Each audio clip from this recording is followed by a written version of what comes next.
Okay, we're going to go ahead and get started with the next part of our engine assembly. So the next few parts that I'm going to go ahead and put on are some of these different pieces of shielding. So I'm going to just show one at a time and kind of speed up as I put them on, but I'll show you where the different connectors go and then speed up through me actually putting them on. So this first shield here, the one with this kind of power box on it, this is going to go on side one. So it'll sit here. You can see where the spark plug would sit and kind of line that up and set that in here. We got that bolt threaded in. You'll put the one bolt in up here on top, right above the cylinder, and then there's a little tiny screw that will go in underneath. So that one's a little harder to find and reach, but that one goes underneath.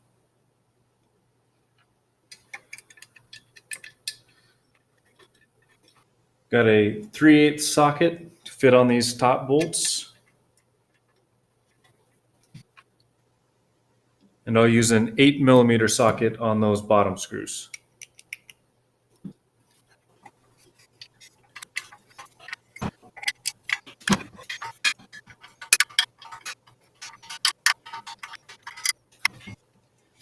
Okay, at this point, you can go ahead and connect this red wire. Just push it in until it clicks.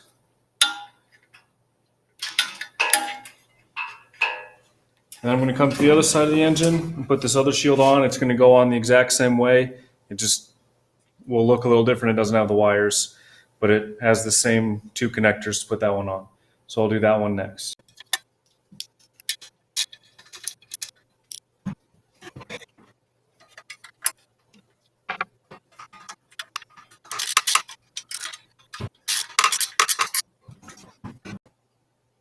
All right, so this shield will be the next one that I put on, and it goes right here in the center between your two cylinders. And there are two spots here for these two tiny screws to go in, and this will end up sitting in behind your carburetor and air cover. So the part that I forgot to do here is that the gray and black wires that connect to your fuel shutoff solenoid are supposed to be run through this shield. There's a hole right next to where I'm putting that bolt in right there on the left side that the wires should be run through. And then the black wire with that circle clip on it should actually be sitting underneath that left bolt. So that bolt will hold both that black wire and that shield, and then that right one just holds the shield. But make sure you get that wire on that left side now, because it's a lot harder to do once the carburetor and air intake manifold's in the way.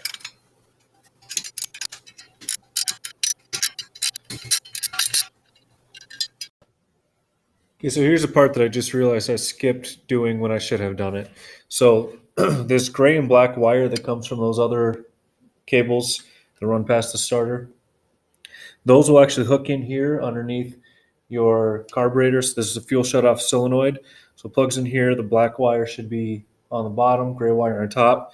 And the part that makes this difficult to do if you don't do it before you put on the carburetor and air manifold is that you're supposed to run the wire through this little hole in the shielding, which isn't all that tough, but you're also supposed to take the grounding part of it and hook it onto this bolt right there. And that is very difficult to get tools into. So it's much better to do that before you put any of this stuff on, is to get that wire run through and get that grounding screw put in place. Okay, the next part I'll put on is the dipstick tube. So we'll put this on, push it in the port. There is an O-ring on here that's a good idea to put some oil on just to help it seal better, even though it's going in the oil pan. But you'll stick that down in its tube, overline it with this bolt hole here, and then that bolt that goes in there will also be one of them that holds down this shield here. So then you can put this shield in its place, lining up all of the bolt holes, and then start to thread them in using the large T30 Torx bit out of your tool set.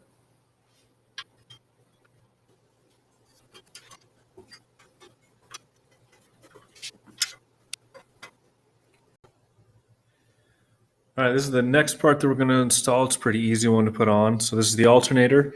It's got these 4 screws, and there's 4 spots for those to screw into here. So we will set that on so that this yellow wire is going to come out most directly to the regulator sitting out here on this shield. So I'm going to just set it in and use an 8mm socket and put all these screws in place.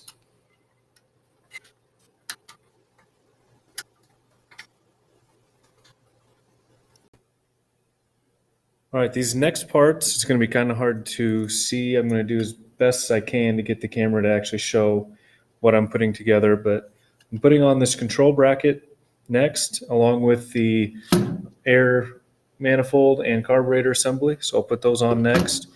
So these control bracket has 2 springs on it. It's a governor and idle control springs. So we'll take this bigger spring, and on this governor arm, there's a slot down here towards the bottom. That is where this bigger spring will connect to. And this smaller spring, there's a little hole down here underneath this slot that spring will connect to. So go ahead, before you bolt it in, it's a lot easier to connect those springs now. So I'm going to get those springs on.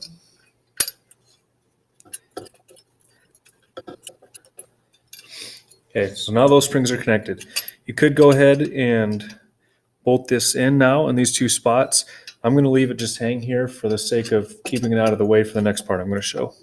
Okay, now when we put on the intake manifold and carburetor assembly, one thing that we're going to want to hook up before we start bolting it in is this throttle linkage. So it's kind of difficult to twist it in with the way the angles work. So it's a lot easier to put this end of the throttle linkage in the end of this governor arm now than it will be after you bolt this all in.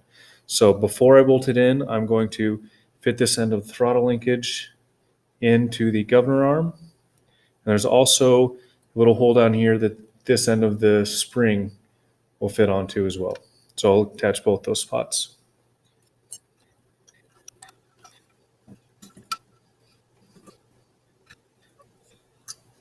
Okay, now with that linkage in place, I'm going to go ahead and start putting in these bolts.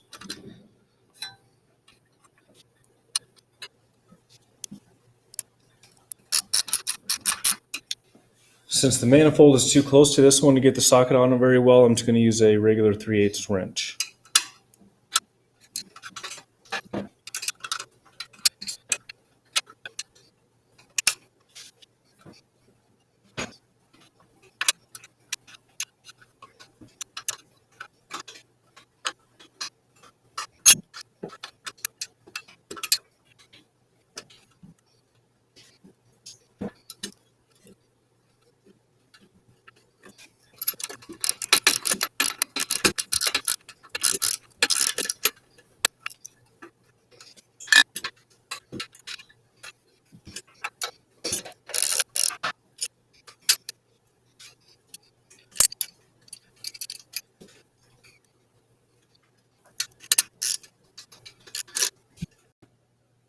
One thing I want to point out with this shield here closest to the starter on side 1 is that there's this little clip here that holds in all of these wires other than the one from your alternator.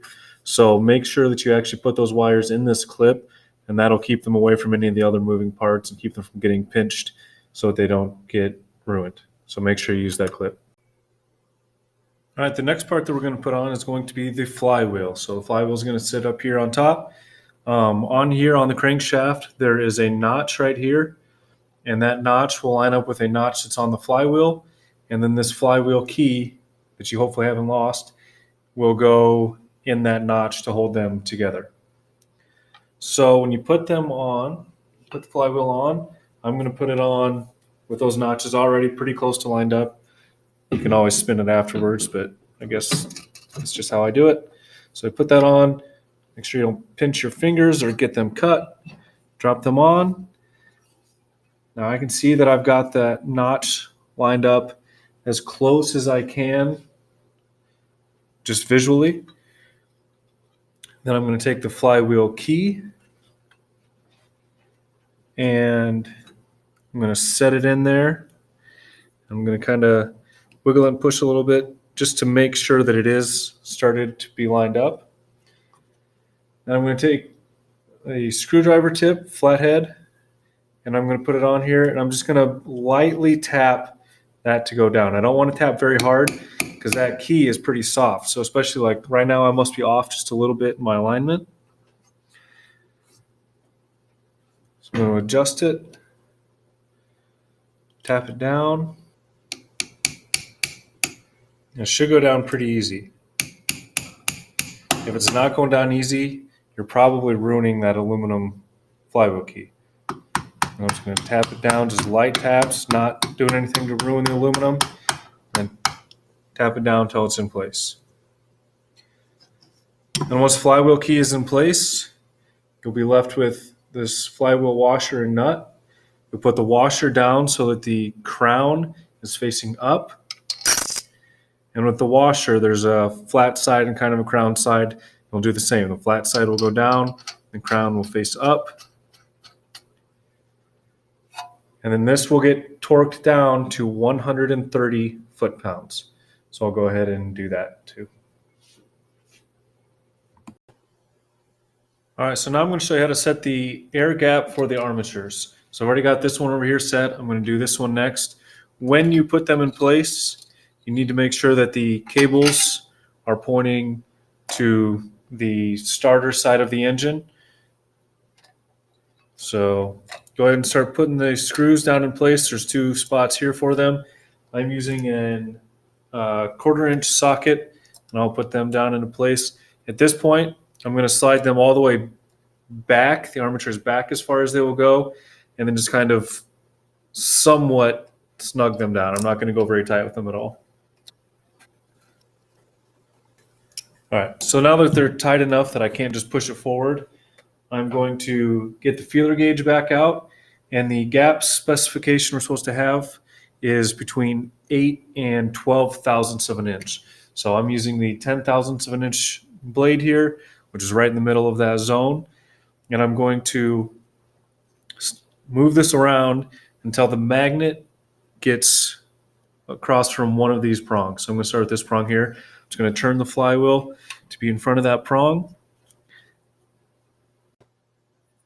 All right, so now I'm going to slide the 10 thousandths blade in between the prong and the magnet. I'll loosen this side.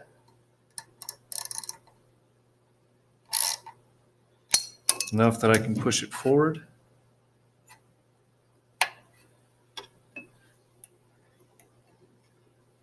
Then I'll tighten it back down.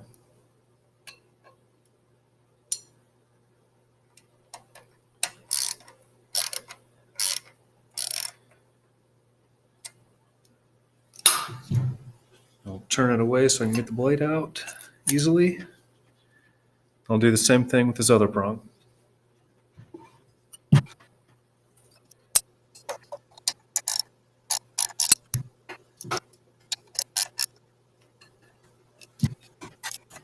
And then just double check, make sure your flywheel can spin around without hitting, and make sure the gap looks correct.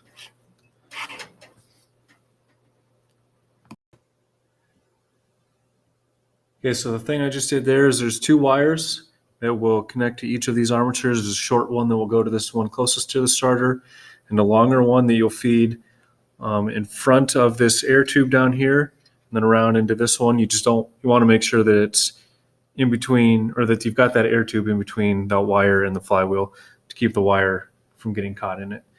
So the long one will come around and hook onto this one. The shorter one will hook onto this. And I also, on the back of this air intake, I've connected both of these tubes back up.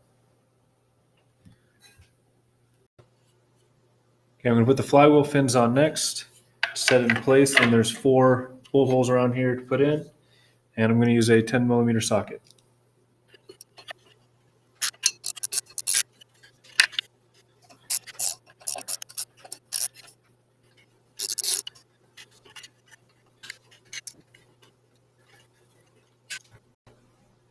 Okay, this shroud cover will be the next part that we put on. So one tip I'll give you is that on each side where this shield on the back lines up with the shield over your cylinder, This screw that holds this on will also hold those two shields together, and it's difficult to get them lined up after this shroud is in place. So what I recommend doing is putting in just a turn or two these bolts in first. That way that'll get those shields lined up ahead of time. And just set this in place, lined up with all the holes. And then use a 10mm socket to tighten them all down.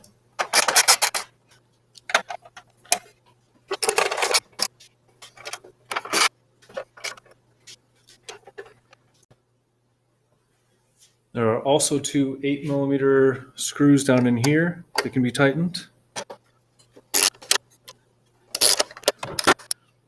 And then your air filter will just pop into place. And the air filter cover, I'll have these screws on the bottom. I'll just twist in from the top.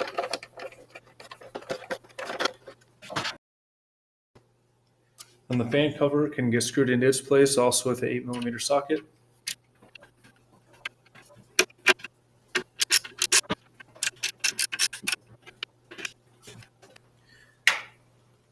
And then your fuel pump will have two small screws left that will fit into here onto your cover. And then this tube will fit down in here on the top of this valve cover. Okay, the last part to put into these engines is the spark plugs. So before you put those in, one thing that you need to know how to be able to check is the spark plug gap. So that is going to be the distance between these two electrode points on the spark plug. So in the manual, it says that that gap should be 0.030 inches. So we're going to use this gauge here to check that gap. So I went and I found the wire size that is 0.030. And when you slide it into that gap, you should be able to feel it just lightly rub on both sides and go through without having to push very hard. If you're having to push very hard to get it through, you'll end up forcing a bigger wire size through than what it's supposed to be, and you can actually stretch those apart further than what it's supposed to be. So if I had the wrong wire, like if I had a 0.04, I could make that fit in there. I could get it to slide in, but I would end up actually forcing it apart and changing the gap incorrectly. If you check it with the correct wire and you find that it's too small of a gap, there is an end of this tool that you can hook onto the spark plug and just kind of pry it back to get that electrode to come up a little bit.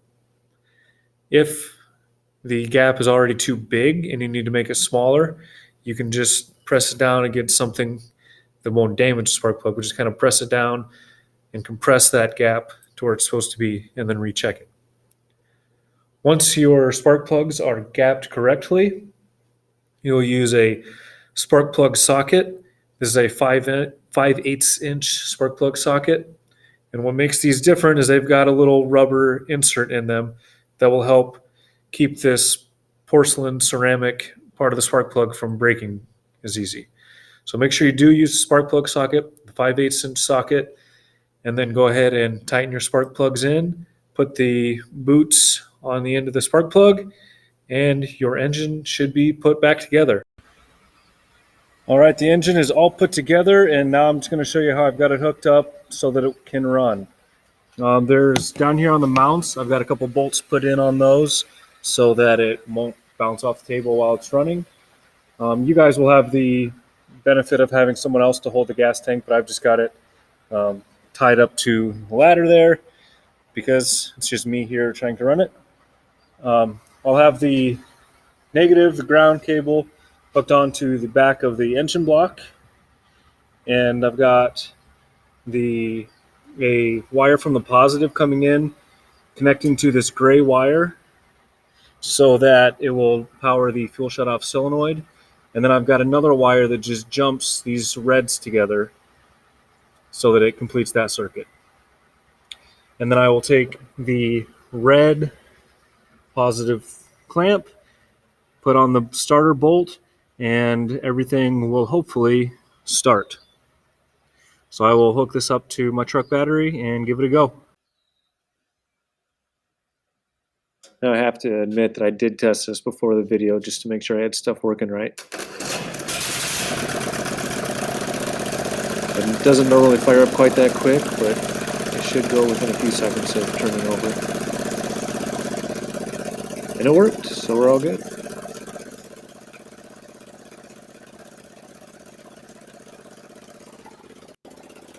So now I'll show you how to shut it off. Either of these wires that's back here in that connector, if you pull those out, the one I pull out will shut off the fuel shut-off solenoid. So it shuts off the fuel supply to the engine, and it shuts off. So that's it. That's the whole assembly, and that's how to set everything up to get it to run. Hopefully you guys have done a good job with the outlines. I know it's too bad that the class that made this for at least isn't going to be able to put these back together, but you should have been able to pick up some tips and tricks and know a little bit more of how to put an engine back together so that it does run.